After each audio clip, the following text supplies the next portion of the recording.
Hi, everyone. Welcome to another episode of the All Dolphins podcast on YouTube and on alldolphins.com for the Miami Dolphins Insider, where all your podcasts can be found on Apple, Spotify, all those places. He is Omar. I am Poupart.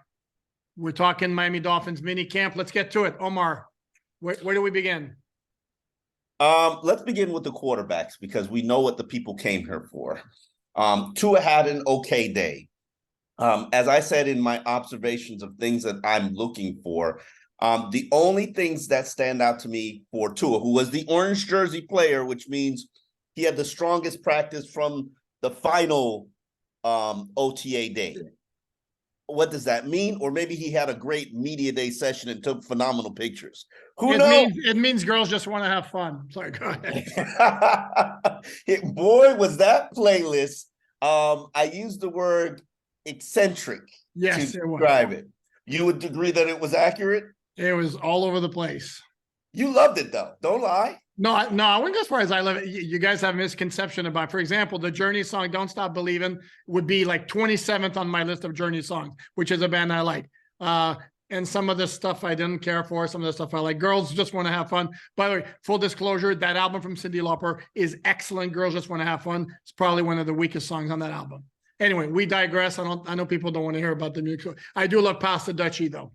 Go ahead. Yeah, Pass the Dutchie was a good one. I liked a lot of the reggae. There were a Fuji song. You said the main artist. It was a remake of a Fuji song. I can't remember. Roberta Flack.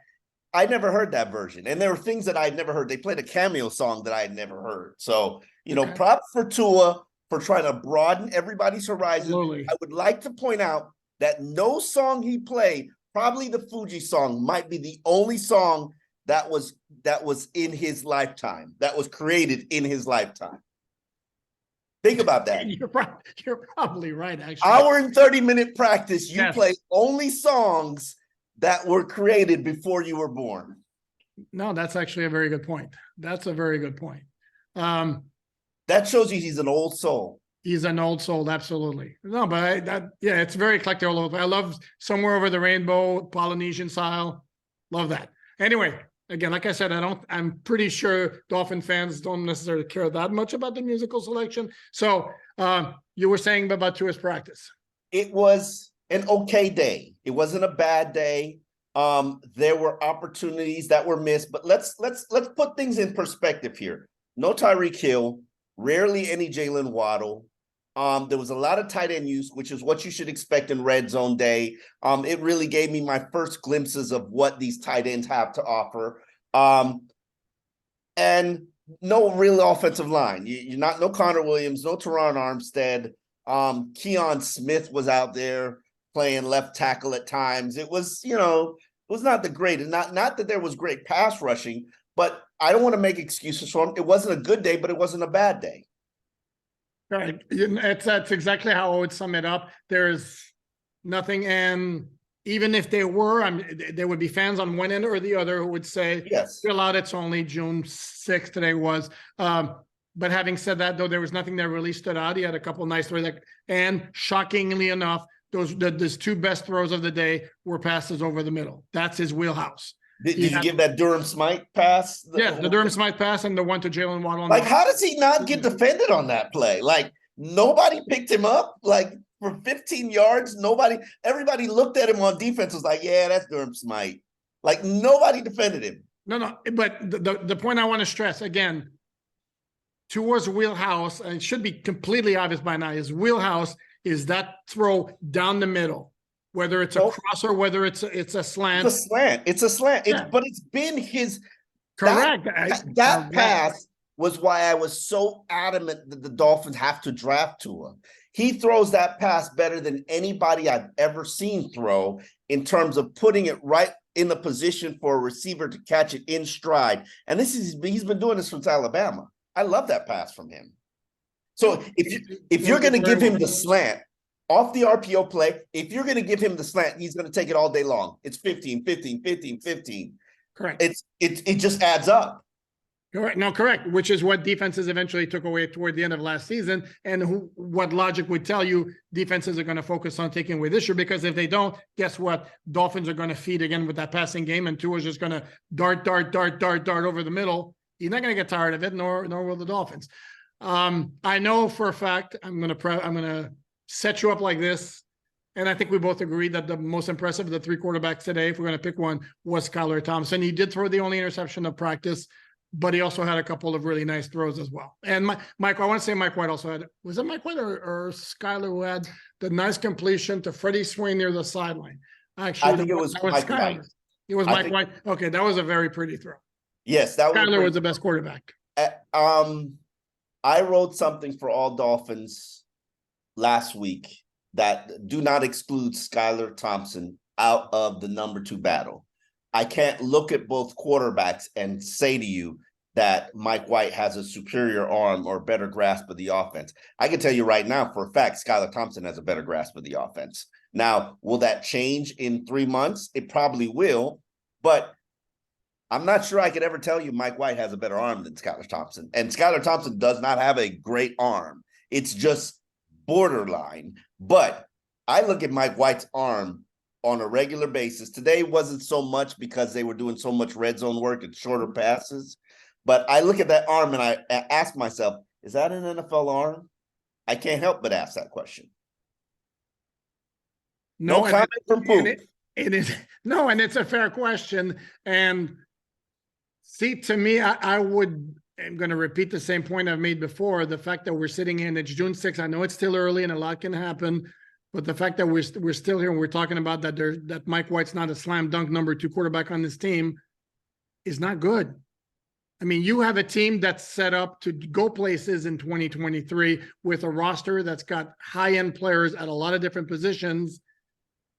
And again, all we're talking about, and it's the entire talking point, not just us and national media, if something happens to Tua, all hell goes to, I mean everything goes to hell. Well, it shouldn't be that case. They should have, to me, the Dolphins, I think, needed to shoot higher for a backup quarterback in the offseason. And I'm going to throw, yes, Andy Dalton. Hold on. We both, in fairness, we both would have selected Hawker at 51, right? Would you have not done that?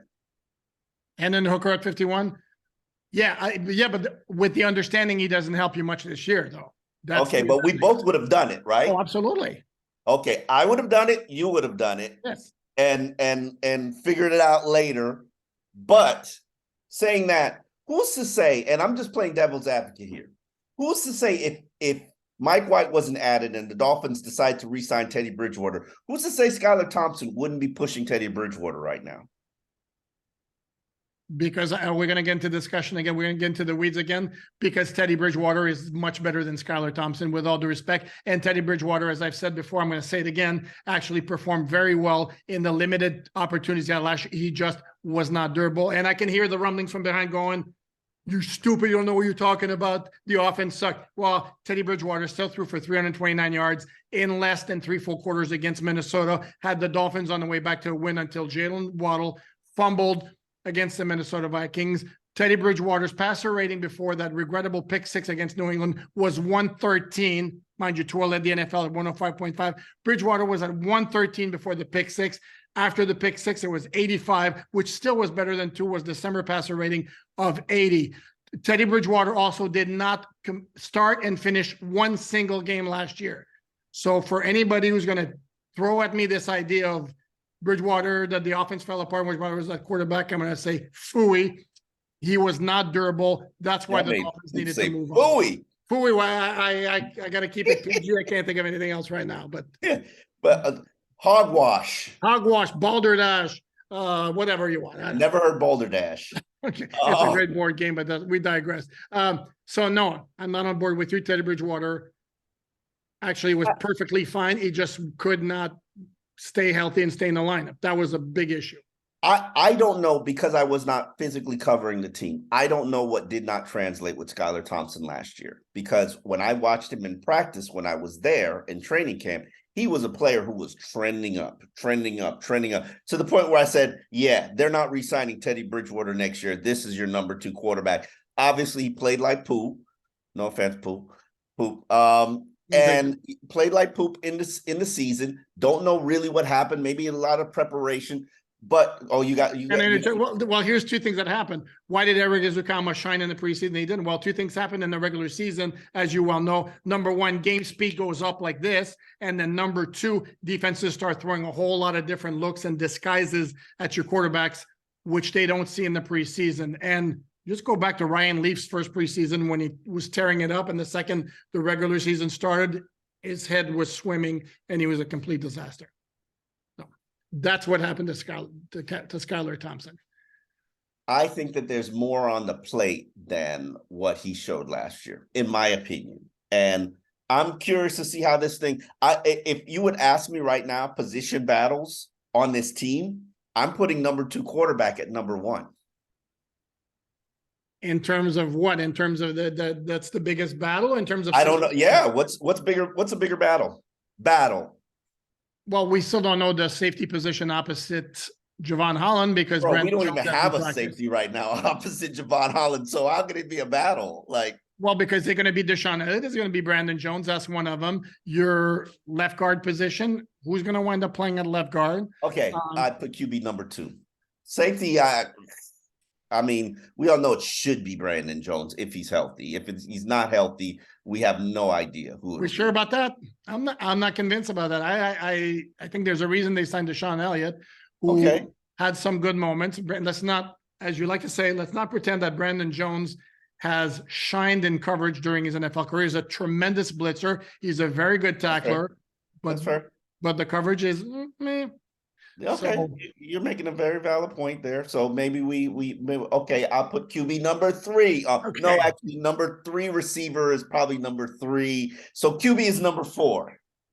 And I'm willing to give Skylar the benefit of the doubt that he could improve at some point. But again, I go back to the idea that this is a team that's built to challenge for big things, if not the Super Bowl right now.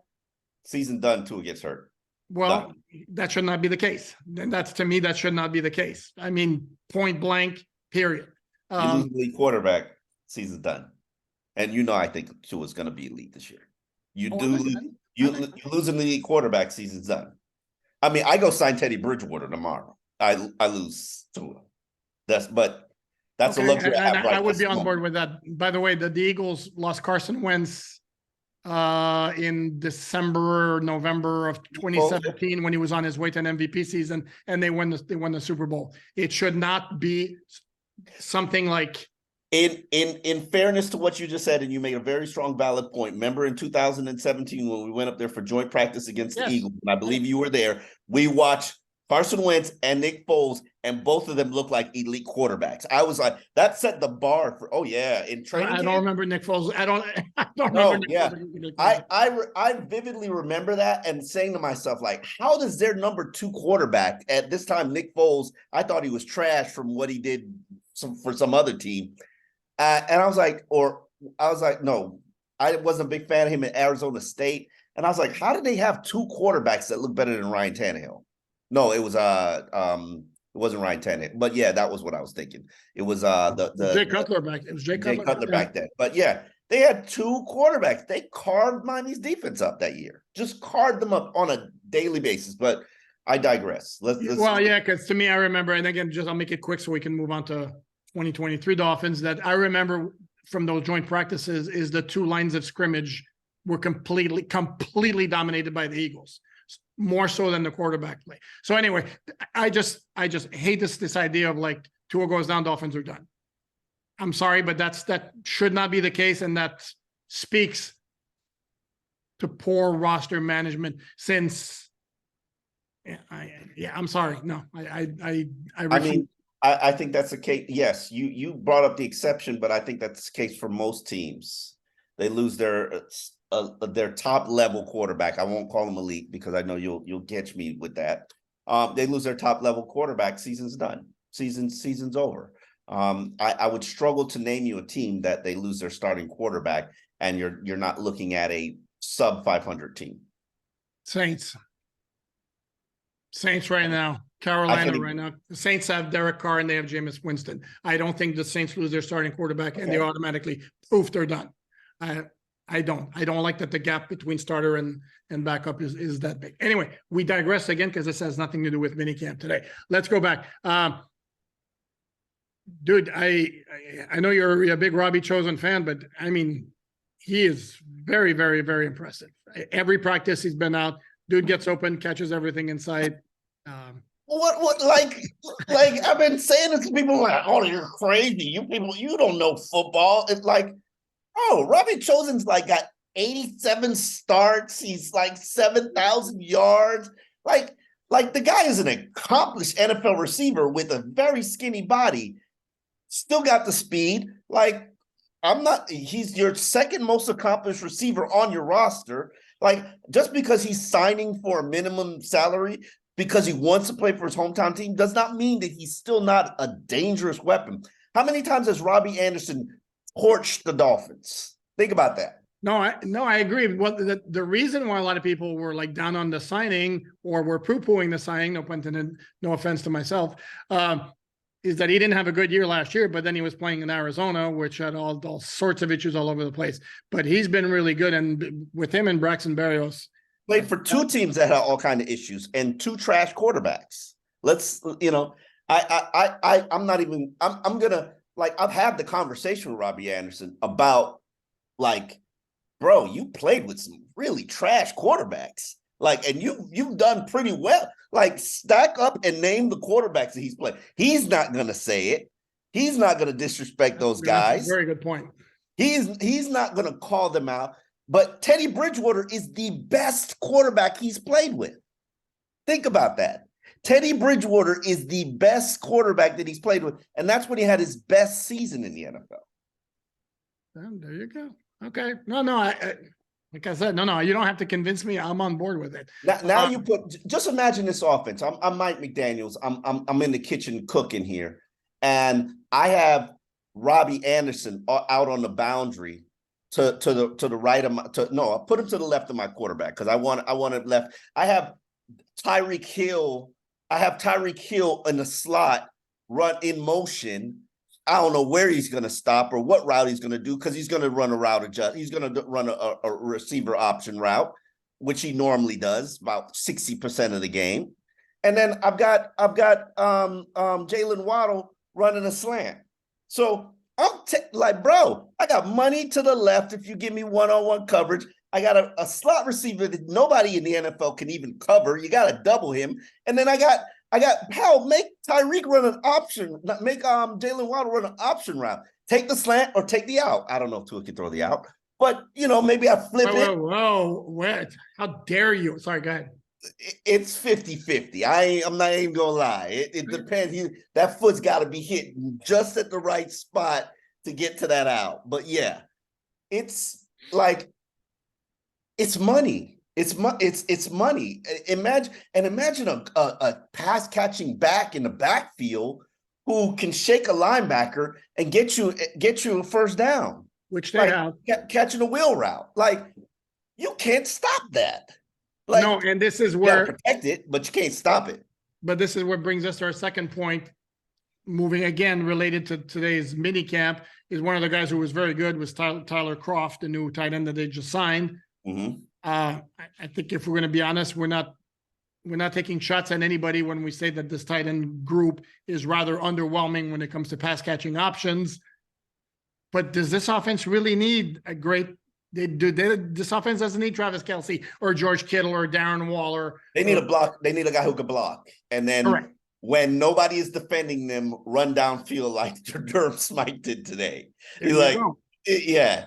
And he caught the ball, falls forward. It's like 12 yards. It's all right. You're right. But when you do need him is those third down situations, trailing situations, red zone situations. You got to have one. Do they have one? I think they have one. Yes, I do think that Durham Smythe can do the job in those situations. Third down, hurry up. I think he can do the job in the situations. He trailing. Caught third down passes last year. Bro, I watched that route today where nobody's defending him. He might have run a 4.9. Oh, are we talking speed? No, I never said he was fast. No, I'm just saying if you got to threaten the seam, you got to score quickly. You need 20 chunk yard plays. Durham Smythe going to do that for you? I hate to break it to you. You need chunk plays. None of those tight ends are on the field. You're going. No. But there's some instances where you got to put the tight end on that field. Not if you need chunk plays, you don't. And they're not putting the tight end if they need chunk plays. That's going to be. If you are running an RPO, you certainly do. And I think they're going to. You're presenting it as a catch-up situation where you need to get points fast. To me, there's no tight end on the field. It's basically your 4 wide receivers, Devon Achane or Raheem Mostert. Okay, red zone. Jeff Wilson in the back. Red zone. Yeah, and I think there's sufficient in the red zone with one of those guys, and it could be. My guess is the leading pass catcher at tight end, whether it be Smythe, Tyler Croft, Eric Saubert, the new guy. I'm not inclined to believe it's going to be Elijah Higgins, but maybe whatever. I don't think the Dolphins are going to have a tight end with more than 30 catches, and that's fine. That's not how the offense is built. They don't need that. So. Okay, that's fair. I just think that you need to have every tool in your toolkit, and I don't think you have that tight end that you need in those red zone and hurry up situations in your toolkit. If you want to talk about slot weapon, you don't talk about deep threats. They also don't have a big receiver. Who are you throwing jump balls to? Not that you can't throw jump balls to. They don't have a big receiver. Not that you can't. Eric Ezukama, I mean, is that where he comes in? Yeah. So I'm not sure that we're nitpicking here, but I don't think they have all the tools that it's like having all the sockets in your socket kit when you're working on things. Do you have a 3/8? Do you have a 3/5? Because you need them sometime. You better make sure you have every socket. Yeah, but here's the thing. If I were to tell you, for example, quickly, the 2 AFC championship teams last year, KC, their starting running back by the end of the season was a 7th-round rookie. Okay. The Bengals, I would dare you to name me their starting tight end last year after CJ Ozuma signed with the Jets. Go ahead. Who was their starting tight end last year? I know Tyler Croft was there for some time. That was a while back. No, I don't remember. It's actually, I think it was Aiden Hurst, if I'm not mistaken. But I think it goes to show you that this Bengal offense was built on the fact that they had 3 complete stud wide receivers, and of course Joe Burrow at quarterback and Joe Mixon at running back. But it wasn't like they have like a devastating tight end, again, like a Kelsey, like a George Kittle, like a Darren Waller. Yeah, ideally, would you like to have one of those guys to complement your wide receiver? Sure, obviously, but I don't need the elite guy. I don't need the elite guy. I'm just talking about when you need a guy like Mike Gesicki. Yeah. Well, you need a guy like Mike Gesicki because you needed Mike Gesicki at times last year. Okay, but the problem there is that once they allowed Mike Gesicki to go, because and as it turns out, he didn't get a ton of money from the Patriots. $6 million. Yeah, I think you and I both saw what was out there in free agency, and it wasn't exactly like no.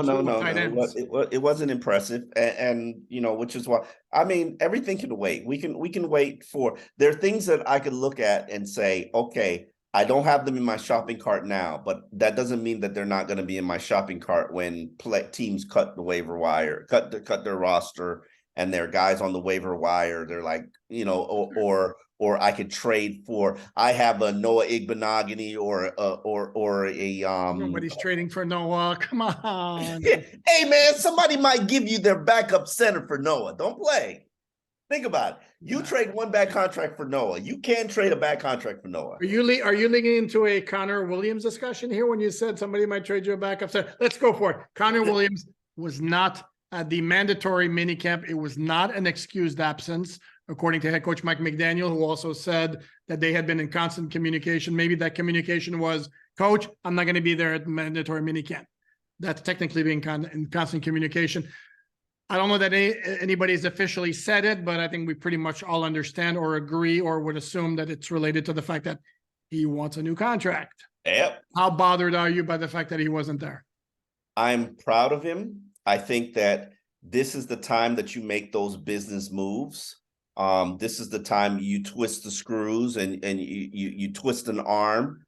What I will say to Connor Williams, if you're listening to this or anybody from his camp, you need to follow. Everybody's listening to this, so of course Connor is included. Yeah. Connor, pay attention to him. Listen, you cost yourself $15,000 by skipping the first day. The message has been relayed. You'll be on the ESPN ticker. You'll have local media writing stories. Everybody will be discussing what centers make, what upper echelon centers make, and how you're the next in line for a deal.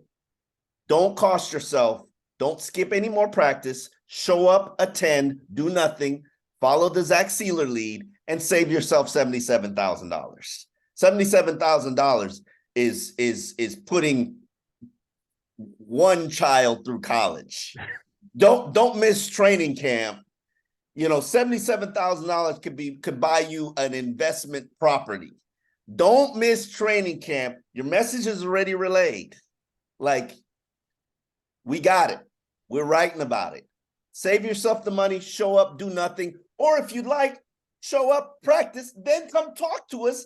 Do a Rashad Jones, who skipped minicamp during the Adam Gase era, then showed up, practiced, balled out, talked to the media, said, I want my new deal. It's a 2-day headline. And he got his new deal, right? And he got his new deal. That's how you make moves. Don't waste. You threw away $15,000 and probably, yes, the team could rescind it when they get you a new deal. Don't throw away more money. Don't throw away more money. You achieved your mission. Do you think there's any way in hell, because Connor Williams is under contract for the 2023 season, Correct. scheduled to become a UFA in 2024. Absolutely. Do you see any scenario whatsoever where he doesn't play and actually plays hardball? And mind you, if he doesn't show up at the training camp, that's mandatory as well, and he can gets fined every day and gets pricey very quickly. Or he does the old hold in. I talked to an agent today who relayed the information to me that it's mandatory that you show up. It is not mandatory that you participate. And I'm writing about that. Contractually, in their CBA language, you must show up. Does not mean you have to participate. So, and that's the same thing for training camp, which is how Xavier Howard got around his situation. Well, no, he had an ankle injury. Remember, he had an ankle injury. Yeah.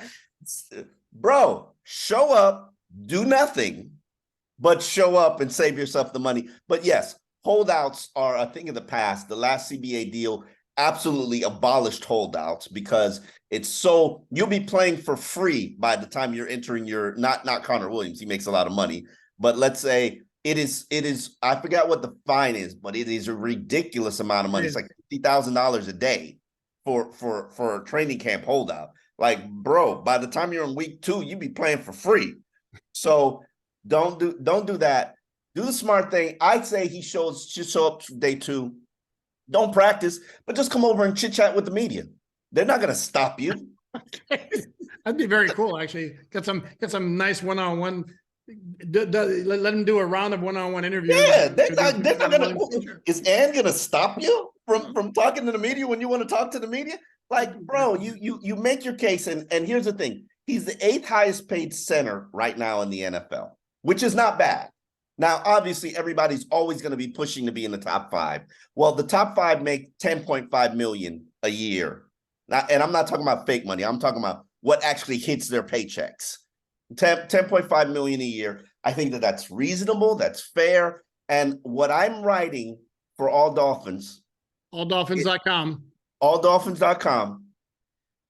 Connor Williams, not Teron Armstead, will be my cornerstone of this offensive line. That's how I would be building this thing.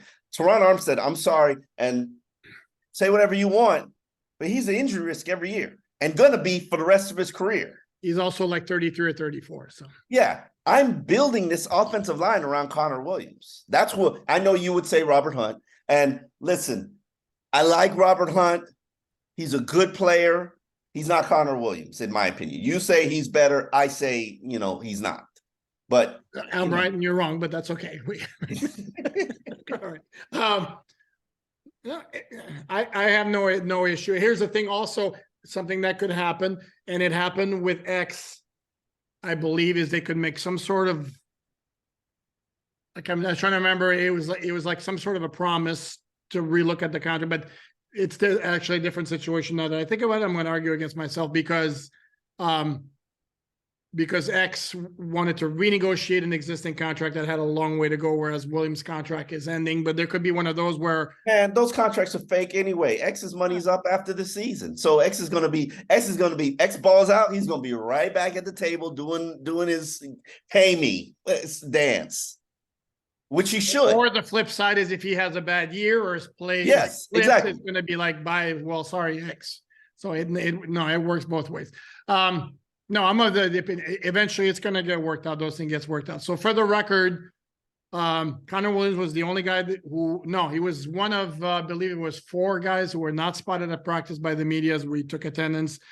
Jerome Christian, tackle, wide receiver, Braylon Sanders was another one. Cedric. Sorry?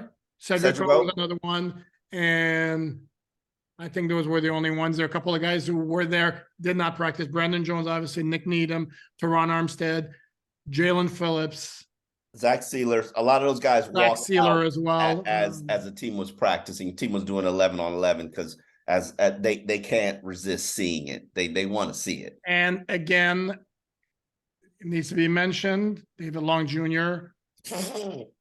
didn't see a whole lot of action there. What? Which would be absolutely zero big deal if it wasn't for the history that he brought with him when he signed with the Dolphins as a free agent in the offseason. Now, if he were on a program like Teron Armstead, where you're saying, I don't want you doing anything until we get to week 2 of the exhibition season, would you be comfortable with that? Sure. I would have no issue with that. It's June minicamp. It's really to show you. What about a guy who's wearing the green dot and his signal caller and chemistry and spacing? What, not important to you? Not in minicamp. Make sure you're ready day 1 of training camp. I mean, just the fact that the Dolphins are cutting, they cut their OTAs from 10 to 6 tells you that, yeah, sure, you like to get the work in and you want to learn the defense and all that.